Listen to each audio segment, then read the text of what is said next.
Hello, শুভ সকাল, নমস্কার। কেমন আছেন আপনারা? আশা করি ভালো আছেন। আমিও ভালো আছি। ভিডিওটা ছিল গত মঙ্গলবারের। আজকে আমি এডিট করছি ভিডিওটা।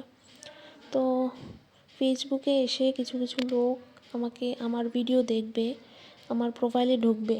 আমার প্রোফাইলে ঢুকে পুরো ভিডিও রিলস, আমি কি রিলস বানাই, আমি কি রিলস পোস্ট করি, তারপর আমি কীরকম ধরনের ড্রেস আপ করি, এই সবগুলো নোটিস করবে। করে তারপর লিঙ্ক শেয়ার করবে, আমার ফ্যামিলি মেম্বারের কাছে লিঙ্ক শেয়ার করবে, করে ভিডিওটা দেখাবে। দেখানোর পর মানে ঝগড়া লাগানোর চেষ্টা করবে। করেছেও অলরেডি, ঝগড়া লাগিয়েছে, এরকম করেছে। আমি প্রমাণও রেখেছি। তো একটাই কথা বলবো, যে আপনি আপনার সংসারে মন দিন।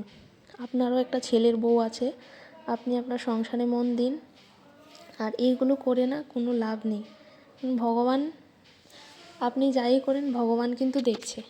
তো ভগবান দেখছে, এটাই বলবো যে মানুষের সঙ্গে কাউকে হেনস্থা করবেন না, অন্তত পক্ষে কাউকে হেনস্থা করবেন না।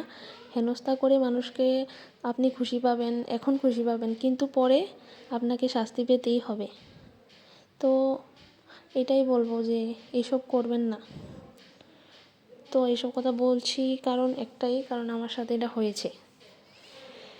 তো যাই হোক, বাদ দিই এইসব কথা। তো মঙ্গলবারের মেনুতে ছিল আমার নিরামিষ রান্নাবান্না। তার জন্য প্রথমেই আমি কিছু ভেজ ডাল একটু ভেজ ডাল করব। তার জন্য আমি কী বলবো এটাকে, মুগ ডাল ভেজে নিয়েছিলাম। মুগ ডাল ভেজে তারপর এটাকে ধুয়ে নিলাম। ধুয়ে তারপর আমি এখানে বসিয়ে দিলাম কুকারে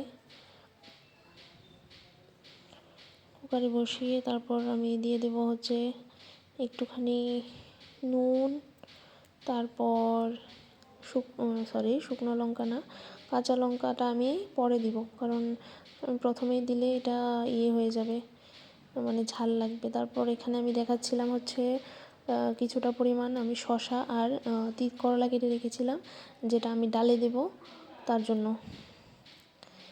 তো এগুলোকে আমি সিটিতে দিইনি, কারণ সিটিতে দিলে না এগুলো একদম গলে যাবে। তো আলাদা করে আমি এটাকে একটু ভেজে, তিত করলাটাকে ভেজে তারপর ডালটাকে সম্বার দিয়েছি, ফোড়ন দিয়েছি, যেটাকে ফোড়ন বলে, ফোড়ন দিয়েছি। ফোড়ন দিয়ে আমি আরেকটি তরকারি রান্না করার জন্য রেডি করছিলাম। এখানে আমি মশলা নিয়েছিলাম, কিছুটা মশলা নিয়ে এখানে আমি সয়াবিনের একটা তরকারি রান্না করব।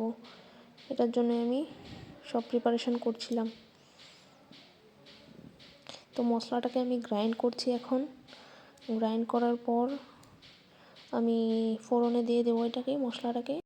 তো এখানে আমি মশলাটা গ্রাইন্ড করছিলাম, আর ওইখানে আমি ভাজতে দিয়েছি হচ্ছে আলুটাকে একটু করে আলতো করে লাল করে ভেজে তারপর আমি তরকারিতে দেই, কারণ সবজিতে একটু আলুটা না ভেজে দিলে আমার ভালো লাগে না। তো ভাজা হয়ে গেছে, এখানে আমি ফোড়নও দিয়ে দিয়েছি।